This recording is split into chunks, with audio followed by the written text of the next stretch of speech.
પહેલી જુલાઈથી 3 નવા કાયદા લાગુ કરવામાં આવ્યા છે, જેને લઈને કેન્દ્રીય ગૃહમંત્રી અમિત શાહે પ્રેસ કોન્ફરન્સ સંબોધી તેમણે સંબોધનની શરૂઆતમાં જ દેશના લોકોને અભિનંદન પાઠવ્યા અને કહ્યું કે હું દેશના લોકોને અભિનંદન આપવા માંગુ છું, કારણ કે આઝાદીના લગભગ 77 વર્ષ પછી આપણી ફौजના ન્યાય પ્રણાલી સંપૂર્ણ રીતે સ્વદેશી બની રહી છે।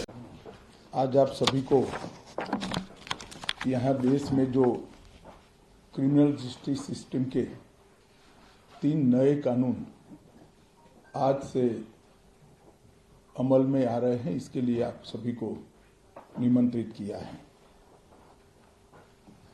देश की जनता को सबसे पहले मैं बहुत बहुत बधाई देना चाहता हूं कि लगभग आज़ादी के 77 साल बाद आपराधिक न्याय प्रणाली, हमारी क्रिमिनल जस्टिस सिस्टम पूर्णतया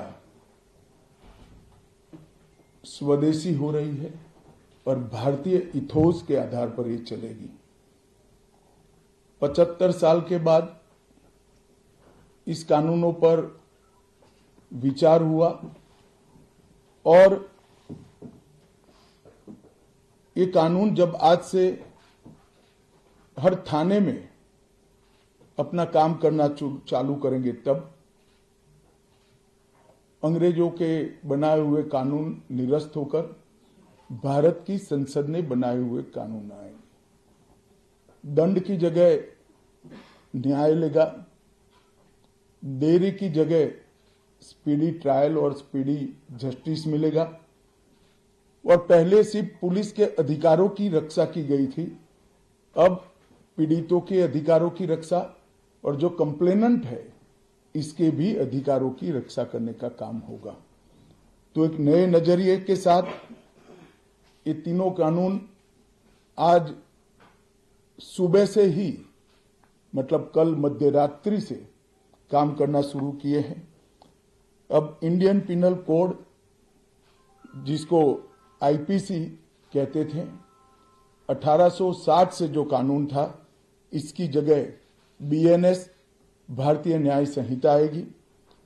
क्रिमिनल प्रोसीजर कोड, जिसको सीआरपीसी कहते थे, जो 1898 से अमल में था, इसकी जगह भारतीय नागरिक सुरक्षा संहिता बीएनएस आएंगे। और इंडियन एविडेंस एक्ट 1872 से जो इस देश की क्रिमिनल जस्टिस सिस्टम को गवर्न करता था, इसकी जगह भारतीय साक्ष्य अधिनियम बीएसए लागू होगा। तो बीएनएस, बीएनएसएस और बीएसए के लागू होने से पूरी न्याय प्रणाली का आपराधिक कानूनों की पूर्णतया इसके अंदर हम कह सकते अब भारतीय आत्मा है। इसके ढेर सारे प्रावधान ऐसे किए गए हैं जिससे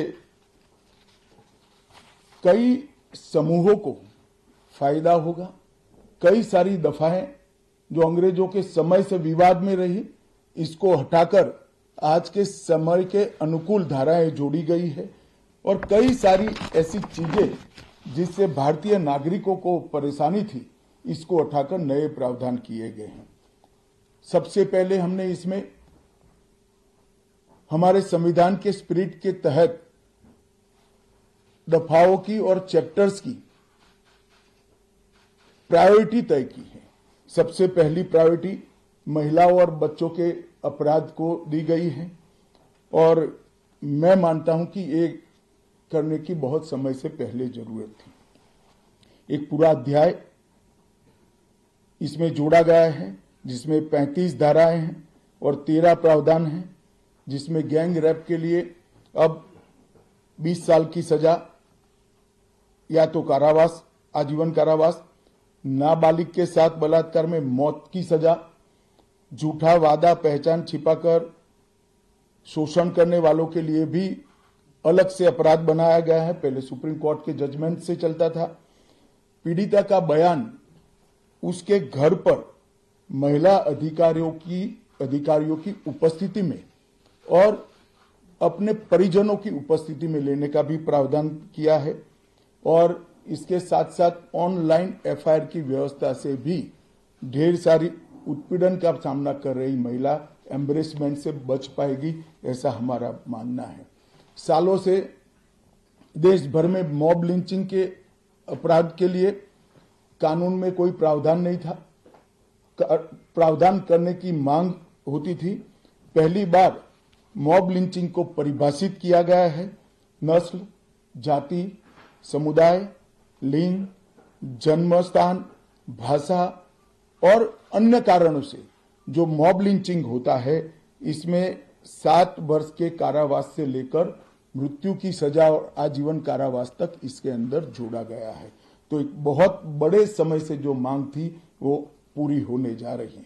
राजद्रोह एक ऐसा कानून था जो अंग्रेजों ने अपने शासन की रक्षा के लिए बनाया, चाहे महात्मा गांधी हो, चाहे तिलक महाराज हो, चाहे सरदार पटेल हो, सभी लोग यही कानून के तहत 6-6 साल की सजा काटे थे। इसी कानून के तहत केसरी पर प्रतिबंध लगाया गया था। वो अपने राज्य की सुरक्षा के लिए अंग्रेजों ने बनाया हुआ कानून था। राजद्रोह को हमने जड़ से समाप्त कर दिया है और देश विरोधी हरकतों के लिए नई धारा लेकर आए हैं।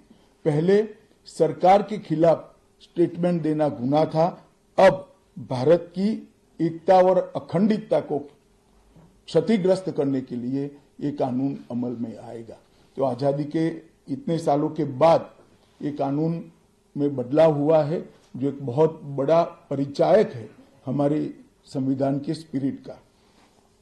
मैं आप सभी के सामने बड़े विश्वास के साथ कहता हूं कि ये तीनों कानूनों के पूर्ण स्पिरिट के साथ देश भर में लागू होने के बाद ये कानून सबसे आधुनिक न्याय प्रणाली का सर्जन करेंगे।